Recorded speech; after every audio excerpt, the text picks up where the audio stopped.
Hi friends, welcome back to my channel. ಚಪಾತಿ ಇಷ್ಟೋ ಸತಿ ನಮ್ಮ ಮನೇಲಿ ಉಳಿದೋಗುತ್ತೆ. ಏನು ಮಾಡೋದು ಅಂತ ಯಾರಿಗೂ ಗೊತ್ತಾಗಲ್ಲ. ಸೊ ಇಲ್ಲಿದೆ ಒಂದು ಸೂಪರ್ ಆದ ಸ್ಪೆಷಲ್ ರೆಸಿಪಿ. ಇದನ್ನು ಮಾಡಿದ್ರೆ ಎಲ್ಲರೂ ಇಷ್ಟಪಟ್ಟು ಮಾಡ್ತಾರೆ. ಸೊ ಬನ್ನಿ ಏನು ಮಾಡೋದು ಅಂತ ನೋಡೋಣ. ಚಪಾತಿನ ಈ ರೀತಿ ಕಟ್ ಮಾಡ್ಕೋಬೇಕು ಫ್ರೆಂಡ್ಸ್. ನೀವು ಕತ್ತರಿ ಸಹಾಯನ ತಗೋಬೋದು ಈ ರೀತಿ ಕಟ್ ಮಾಡ್ಕೊಳ್ಳೋದಕ್ಕೆ.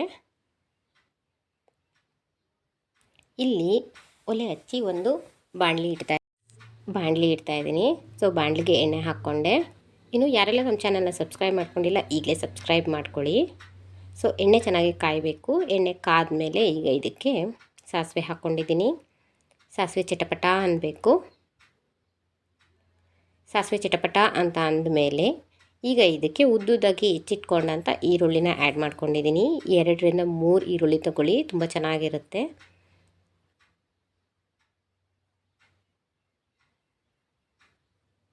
ಚೆನ್ನಾಗಿ ಬಾಡಿಸ್ಕೊಳ್ಳೋಣ. ಚಾನಲ್ನ ಯೂಟ್ಯೂಬಲ್ಲಿ ನೋಡ್ತಾ ಇರೋರು ಸಬ್ಸ್ಕ್ರೈಬ್ ಮಾಡ್ಕೊಳ್ಳಿ. ಫೇಸ್ಬುಕ್ಕಲ್ಲಿ ನೋಡ್ತಾ ಇರೋರು ಫಾಲೋ ಮಾಡಿ. ಇದೇ ಥರ ಕುಕ್ಕಿಂಗ್ ವೀಡಿಯೋ ಹಾಕ್ತಾನೇ ಇರ್ತೀನಿ. ನನ್ನ ಡಿಸ್ಕ್ರಿಪ್ಷನ್ನಲ್ಲಿ ಕೂಡ ನಾನು ಹಾಕಿರುವಂಥ ಕುಕ್ಕಿಂಗ್ ವೀಡಿಯೋಸ್ ಇದೆ, ಹೋಗಿ ಒಂದು ಸತಿ ಚೆಕ್ ಮಾಡಿ.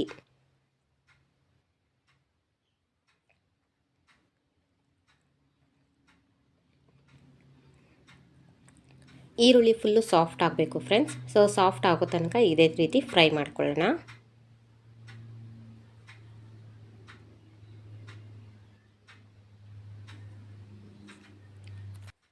ಈಗ ಇದಕ್ಕೆ ಉಪ್ಪು ಆ್ಯಡ್ ಮಾಡ್ಕೋತಾ ಇದ್ದೀನಿ. ರುಚಿಗೆ ನೋಡ್ಕೊಂಡು ಹಾಕ್ಕೊಳ್ಳಿ, ಬೇಕು ಅಂದರೆ ಹಾಕ್ಕೋಬೋದು. ಚೆನ್ನಾಗಿ ಒಂದು ಸತಿ ತಿರುಗ್ಕೊಳ್ಳಿ.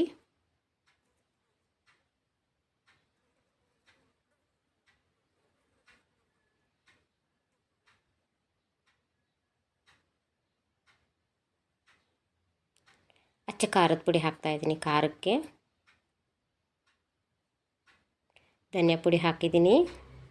ಸ್ವಲ್ಪ ಹಿಂಗೆ ಬಾಡಿಸ್ಕೊಳ್ಳೋಣ. ಇದ್ರ ಜೊತೆ ನೀವು ಗರಂ ಮಸಾಲ ಆಗಿರ್ಬೋದು, ಇನ್ನು ಯಾವುದೇ ಸ್ಪೈಸಸ್ ಕೂಡ ಆ್ಯಡ್ ಮಾಡ್ಕೋಬೋದು. ನಾವು ಜಾಸ್ತಿ ಸ್ಪೈಸಸ್ ಬಳಸಲ್ಲ, ಅದಕ್ಕೆ ನಾವು 2 ಹಾಕ್ಕೊಂಡಿದ್ದೀವಿ. ಸೊ ಸ್ವಲ್ಪ ನೀರು ಹಾಕಿದ್ದೀನಿ.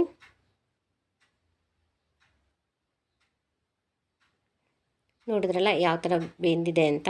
ಸೊ ಇದಕ್ಕೆ ಈಗ ಕಟ್ ಮಾಡಿ ಇಟ್ಕೊಂಡಂಥ ಚಪಾತಿ ಹಾಕಿ ಒಂದು ಸತಿ ತಿರುಗಿದ್ರೆ ಚಪಾತಿ ಒಗ್ಗರಣೆ ರೆಡಿ ಆಗೋಗುತ್ತೆ ಫ್ರೆಂಡ್ಸ್. ನೋಡಿದ್ರಲ್ಲ ಎಷ್ಟು ಸಿಂಪಲ್ಲು ಮತ್ತು ಎಷ್ಟು ಈಸಿಯಾಗಿ ಆಗೋಯ್ತು ಅಂತ.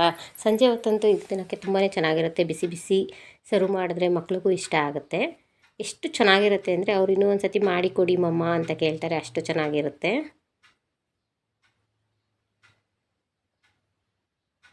ಸೊ ನೋಡಿದ್ರಲ್ಲ ಯಾವ ರೀತಿ ಚಪಾತಿ ಒಗ್ಗರಣೆ ರೆಡಿ ಆಯಿತು ಅಂತ. ಇದೇ ಥರ ಕುಕ್ಕಿಂಗ್ ವೀಡಿಯೋಸ್ಗೆ ಹೋಗಿ ನನ್ನ ಚಾನಲ್ನ ಸಬ್ಸ್ಕ್ರೈಬ್ ಮಾಡ್ಕೊಳ್ಳಿ. ಡಿಸ್ಕ್ರಿಪ್ಷನಲ್ಲಿ ಲಿಂಕ್ ಹಾಕಿರ್ತೀನಿ, ಹೋಗಿ ಎಲ್ಲ ಕುಕ್ಕಿಂಗ್ ವೀಡಿಯೋಸ್ನ ನೋಡಿ ಸಪೋರ್ಟ್ ಮಾಡಿ. Thank you.